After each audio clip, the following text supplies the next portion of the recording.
test the machines, they look to see if they can see the genitals, and that is the marker they look for to make sure that the machine is tuned right, and that indeed all the images are saved, not just at airports but at courthouses, and have been leaked and shared, and they pin them up on the wall, and when they see a good-looking woman that's come out, they put them through them. So they lied about saving the images. There have been cases in England where they come up to famous film stars and ask them to sign scans of their own genitals. This is really happening. And of course, it's a bunch of abusers that are willing to take these jobs. Remember that basic precept in law, that if someone's been caught lying before, don't believe anything they say, and they're criminals. What do they say about the devil? He's the father of lies. Whether you believe in the devil or not, this is a devilish attribute that we're seeing. This is tyranny. Why do we just accept when government lies about Rand Paul and says that he was irate and wasn't detained? Both lies. Why do we not get upset about that? Why do we trust people that act like this? The truth is, more and more Americans are awake. Congress has a 9% approval rating. The system knows we're waking up to them. So now they're taking the velvet glove off the iron fist and just going with the iron fist.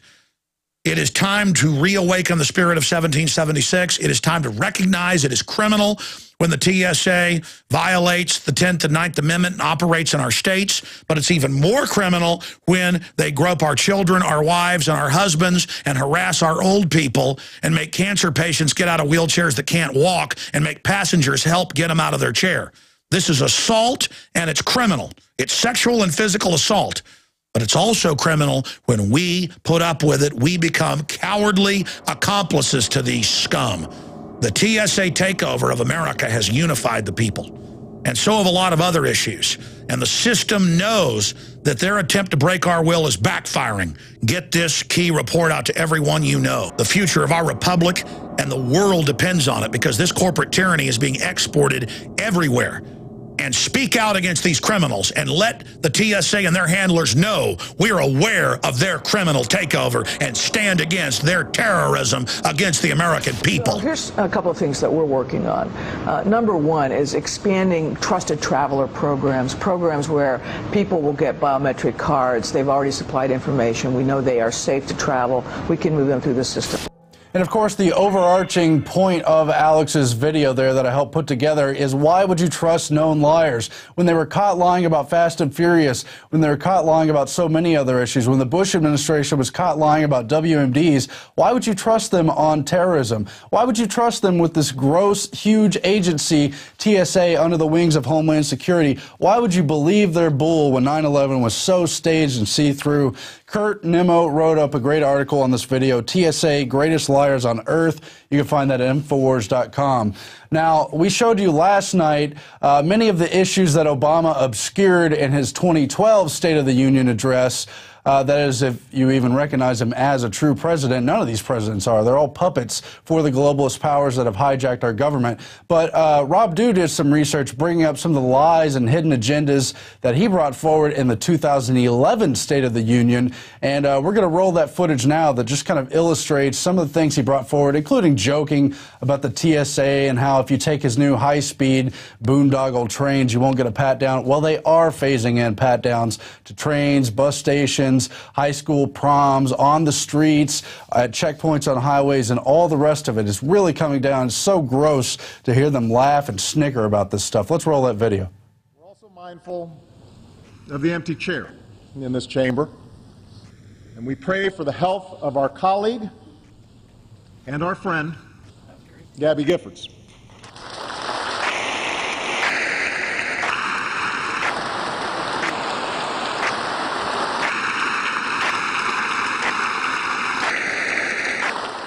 What comes of this moment will be determined not by whether we can sit together tonight, but whether we can work together tomorrow. That's what the people who sent us here expect of us. Now, we are poised for progress. 2 years after the worst recession most of us have ever known, the stock market has come roaring back. Corporate profits are up. The economy is growing again. But we have never measured progress by these yardsticks alone. We measure progress by the success of our people, by the jobs they can find and the quality of life those jobs offer. We know what it takes to compete for the jobs and industries of our time. We need to out-innovate, out-educate, and out-build the rest of the world. We need to take responsibility for our deficit and reform our government. That's how our people will prosper. And in a few weeks, I will be sending a budget to Congress that helps us meet that goal. We've begun to reinvent our energy policy. We're not just handing out money. We're issuing a challenge. We're telling America's scientists and engineers that if they assemble teams of the best minds in their fields and focus on the hardest problems in clean energy, we'll fund the Apollo projects of our time. With more research and incentives, we can break our dependence on oil with biofuels and become the first country to have 1 million electric vehicles on the road by 2015.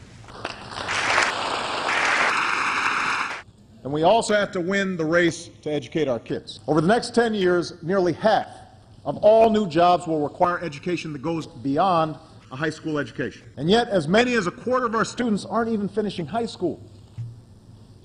And of course, this is not about Barack Obama as the first black president. This has been the gradual destruction of our nation for decades. However, it's very sad that the iconic first black president, such a symbol of hope, the end of slavery in this country and everything, would preside over the greatest looting and transfer of wealth in all of history. Is it really better for us to all be debt slaves?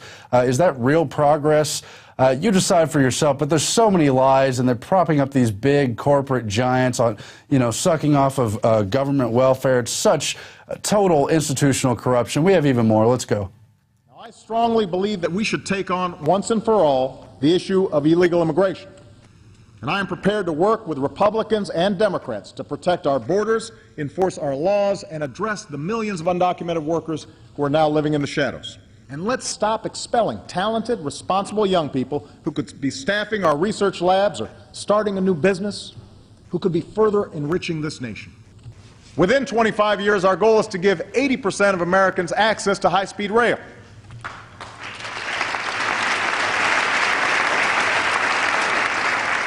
This could allow you to go places in half the time it takes to travel by car. For some trips, it'll be faster than flying, without the pat-down.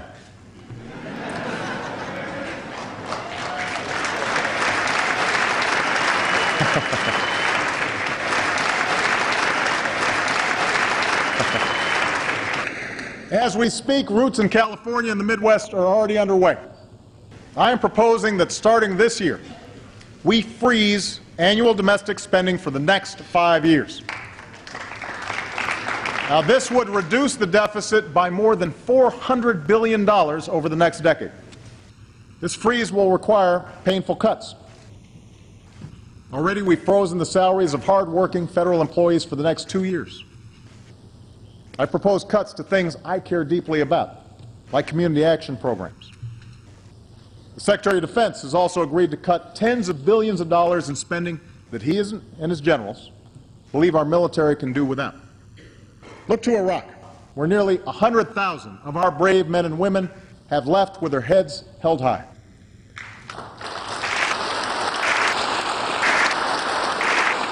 American combat patrols have ended. Violence is down, and a new government has been formed. This year, our civilians will forge a lasting partnership with the Iraqi people while we finish the job of bringing our troops out of Iraq. America's commitment has been kept. The Iraq War is coming to an end.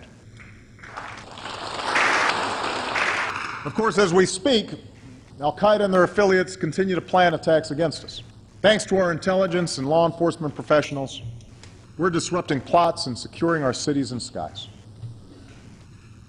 And as extremists try to inspire acts of violence within our borders, we are responding with the strength of our communities, with respect for the rule of law. In Afghanistan, our troops have taken Taliban strongholds and trained Afghan security forces. Our purpose is clear. By preventing the Taliban from reestablishing a stranglehold over the Afghan people, we will deny Al-Qaeda the safe haven that served as a launching pad for 9/11. Thank you. God bless you. And may God bless the United States of America.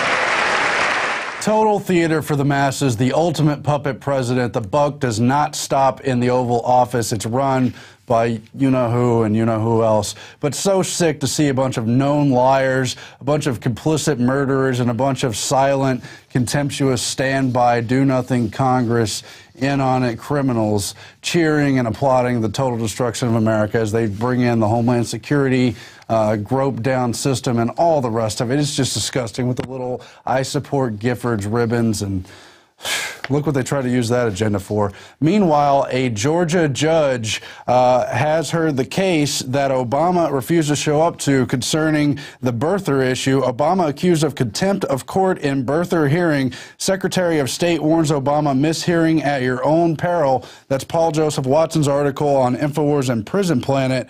And the judge is not expected to decide until February 4th. But if he does rule in default of Obama's credentials on being a natural-born citizen, he could be off the Georgia ballot. Of course, that could have a big shockwave from there if the facts of the case do support that matter. Of course, there are plenty of outstanding questions. We brought up all the inconspicuous, strange details of the birth certificate and all the rest of it when that came out, well-timed with the bin Laden killing and the Trump allegations and all the rest of it. So it'll be interesting to see what happens there.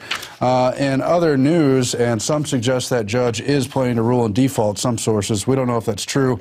In other news, Ron Paul trounces Santorum on foreign policy in CNN debate. There's a Nolan Chart article, really just getting into the same old stuff about that poor, tired Constitution and how these great neocons and bootlickers want to take us back to a neo-feudal system. Let's roll some of the clip between Santorum and Ron Paul's exchange. The senator mentions standing up for some of these nations, but he doesn't define it. But standing up for nations like this usually means that we impose ourselves, go and pick the dictators, undermine certain governments, also sending them a lot of money. It doesn't work. Most of the time this backfires. They resent us. We can achieve what he wants in a much different way than us using the bully attitude that you will do it our way. This is not a benefit to us. And besides, where are you going to get the troops and where are you going to get the money? Because you're talking about force. And I know of a much better way than using force to get along with people. And then there's just another clip where Ron Paul points out the hypocrisy of all the candidates, Romney and Santorum, and their fake exchange about what to do with the health care system. He's like, you guys are all just big government cronies ready to give money to whoever wants it. That's paraphrased, of course. Let's play the real clip. Your mandate is no different than Barack Obama's mandate. It is the same mandate. All right. He takes over, right. You take over 100%, just like he takes over 100%, requires the mandate. Right. The same fines that you put in place in Massachusetts are fines that he puts in place on the federal level. Congressman Paul, who's right? I think they're all wrong. I think this is a typical result of when you get government involved, because all you're arguing about is which form of government you want. They have way too much confidence in government sorting this out. So I would say there's a much better way, and that is allow the people to make their decisions and not get the government involved. You know, it's only been... when I started medicine, there was no Medicare or Medicaid, and nobody was out in the streets without it. Now people are suffering. All the complaints going on. So the government isn't our solution. So I'm not too happy with this type of debate, trying to blame one versus the other. But most likely, we're going to continue to have this problem unless we straighten out the economy. I'll give you 30 seconds. Cut the spending. And it speaks for itself, of course. The point is, even if you're not libertarian-leaning like Ron Paul, you really have to admit to yourself, no one else anywhere near this race is even halfway serious about these deep-rooted institutional problems. This deep corruption, this institutional big government, corporate crony problem we have is leached in our bones. It's taken a part of our soul. Are we ever going to come out of this alive? Only if we get really serious, and no one but Ron Paul is even in that discussion at all at that presidential debate level, as if that's even a real position. Now, in other news, there's this whole scandal over the sports stadiums in Florida. Pro teams could be forced to return millions